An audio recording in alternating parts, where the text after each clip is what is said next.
सियासत ये सियासत है कभी राजनीति हिंदी में कहते हैं हम लोग, और हिंदी का शब्द उर्दू का शब्द है सियासत। सियासत एक ऐसा शब्द है जिससे राजनीति से हुकूमत बनती है। अगर हम लोग सियासत नहीं करेंगे और राजनीति नहीं करेंगे तो हुकूमत में हिस्सेदारी या हुकूमत में नहीं जा सकते। और हुकूमत एक ऐसी चीज़ है जो अच्छाई को और बुराई को, दोनों चीज़ों को, अगर आपके हाथ में हुकूमत की ताकत है तो आवाम में, जनता में जो बुराइयां फैल रही हैं उसको आप एक कलम के सहारे से, हुकूमत की ताकत से 1 मिनट में रोक देंगे। अगर हम पर हुकूमत की ताकत नहीं है, सियासत की ताकत हमारे पास नहीं है, तो हम किसी को भी गुनाह करने से या जनता में बुराइयां फैलाने से नहीं रोक सकते।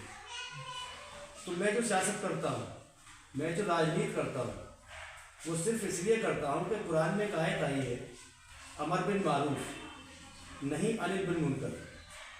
अल्लाह फरमाते हैं तो तुम अल्लाह के वो नेक बंदे हो जो गुनाह को रोकते हो और नेकी का हुक्म देते हो। नेकी का हुक्म देगा कौन? जिसके हाथ में ताकत होगी हुकूमत की, वो नेकी का हुक्म देगा। अगर जिसके हाथ में ताकत ही नहीं है तो हुक्म नहीं देता है, वो गुलाम होता है। वो गुलाम का मुकद्दर होता है हुकूमत की, सियासत की बातों पे चलना। और हुकूमत का होता है कि वो गुनाह को रोके, बुराइयों को रोके और जनता की और आवाम की जो अच्छाइयों की बातें हैं उनको लागू करे। मैं इसी को सोच करके आज जो राजनीति कर रहा हूँ, मेरा घर, मेरा परिवार राजनीतिक लायक नहीं है। मेरा मकसद विधायक, MP, MLA बनना नहीं है।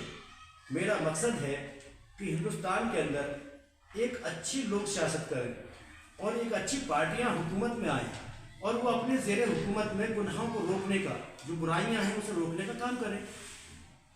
अगर वो बुराइयां नहीं रोकती हैं और अच्छाइयों को दुनिया में, हिंदुस्तान में सही या किसी भी जगह सही, अगर वो हिंदुस्तान में अच्छाइयों को लागू नहीं कर पाती हैं और समाज को विद्रोह की तरफ ले जाती हैं, समाज के लोगों को, आवाम को नुकसान पहुंचाती हैं, तो ऐसी सियासत और ऐसी हुकूमत से कोई फायदा नहीं। ऐसी हुकूमत का मैं साथ देता नहीं, ना ही मैं ऐसे लोगों के साथ रहता हूँ।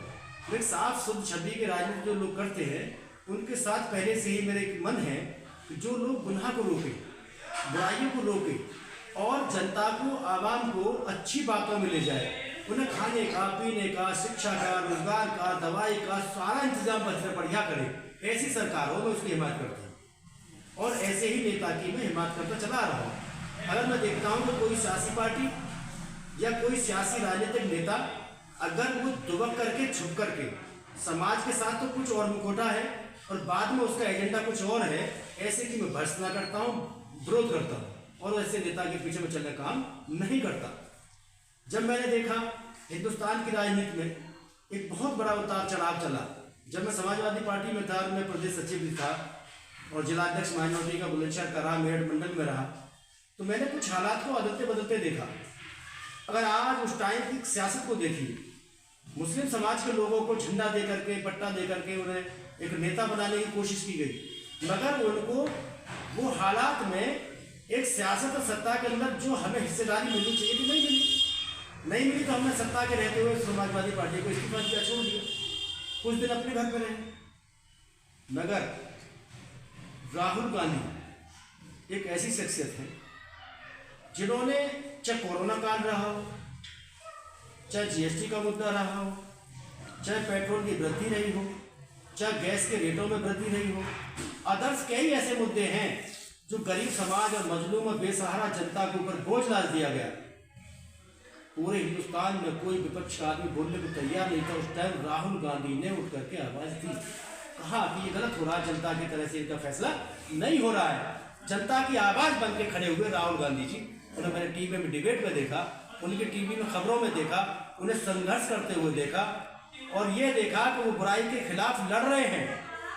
तो मैंने राहुल गांधी जी के साथ, कांग्रेस पार्टी के साथ उनके मिशन को सुन करके और उसमें जा करके कांग्रेस पार्टी की एक सदस्यता ग्रहण करके कार्यकर्ता के रूप में काम कर रहा हूँ, सियासत कर रहा हूँ। सियासत जब तक ही कर रहा हूँ जब तक कि वो समाज की बात कर रहे हैं। जिस दिन वो भी समाज की बात नहीं करेंगे तो अपने घर बैठ जाएंगे, सियासत बंद कर देंगे।